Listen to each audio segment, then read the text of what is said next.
علام صاحب، ڈاکٹر صاحب نے قرآن کی آیت کوٹ کی اور اس پہ ہم سب کی توجہات چلی گئیں، افرأیت من اتخذ الہ ہواہ۔ یقینی طور سے ہماری جو خواہشیں ہیں وہ بنیادی ضرورتیں بھی تو ہوتی ہیں نا، ہم میں سے ہر کوئی روٹی، کپڑا، مکان، جاب، اچھا لباس، یہ سب کچھ چاہتا ہے۔ اسی طرح اجتماعی خواہشیں ایک نظام حکومت بناتی ہیں کہ جی سب کو یہ بنیادی ضرورات ملتی رہیں۔ ریاست مدینہ کی بنیادی جو معاشی پالیسی ہے وہ کیا ہے، اس کے خد و خال کیا ہے؟ بسم اللہ الرحمن الرحیم۔ بنیادی باتیں تو ڈاکٹر صاحب نے بھی ارشاد فرمائی اور مختلف نظاموں کا تقابل بھی کیا، اور اس میں جو اسلام کے امتیازات ہیں اس کی طرف بھی رہنمائی فرمائی۔ اگر آپ دیکھیں نا تو ایک شخص جو روحانیت کے جذبے سے سرشار ہے، اسلام نے اس کو یہ سمجھایا کہ روحانیت کا یہ مطلب نہیں ہے کہ تم تمام معاشی ایکٹیویٹیز کو معطل کر کے معاشرے پر بوجھ بن جاؤ۔ صحیح۔ یعنی لا رہبانیت فی الاسلام، اسلام میں کوئی رہبانیت نہیں ہے، موناسٹسزم نہیں ہے۔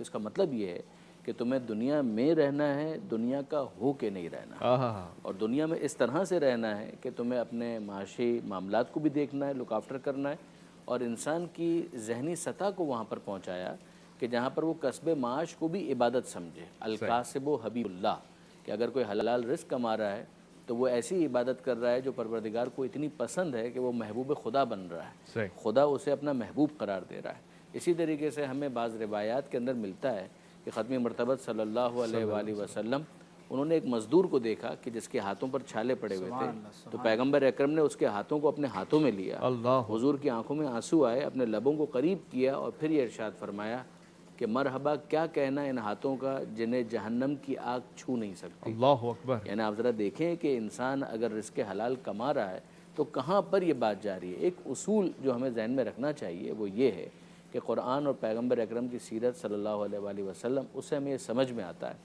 کہ دیکھو، مال کا ہونا خدا کے قرب کی دلیل نہیں ہے، واہ واہ، مال کا ہونا خدا کے ناراض ہونے کی دلیل بھی نہیں ہے، صحیح ہے، مال کا نہ ہونا خدا کے قرب کی دلیل نہیں ہے، اور مال کا نہ ہونا خدا کے ناراض ہونے کی بھی دلیل نہیں صحیح ہے۔ ہے۔ پروردگار عالم کبھی مال دے کر آزماتا ہے، کبھی مال لے کر آزماتا واہ ہے۔ واہ واہ، خدا ان رویوں کی بنیاد پر کامیابی اور ناکامی کا فیصلہ کرتا ہے۔ خدا یہ دیکھنا چاہتا ہے صحیح، کہ کون مال کے آنے کے بعد قارون بن کر ناکام ہو جاتا ہے اور کون مال کے آنے کے بعد ختیجہ بن کر کامیاب ہو جاتا بھائی ہے۔ کیا بات ہے، کیا یعنی بات، وہاں پر بھی مال ہے اور یہاں پر بھی مال کیا ہے، بات، مگر آپ دیکھ لیجئے کہ پروردگار عالم ایک مال کو اپنی طرف منسوب کرتا ہے۔ سورہ والضحیٰ کے اندر وجدک عائلا فاغنی، ہاں، جو پروردگار نے اپنے احسانات اور اپنی نعمتیں یاد دلائی ہیں، ان میں یہ ہے اے حبیب، آپ کے رب نے آپ کو تنگ دست پایا تو آپ کو غنی کر دیا۔ اللہ اکبر، تو اب آپ ذرا دیکھیں، مفسرین نے بالاتفاق اس بارے میں لکھا کہ یہ جناب خدیجہ سلام اللہ علیہ کا مال ہے کہ جو اتنا پاکیزہ تھا کہ پروردگار نے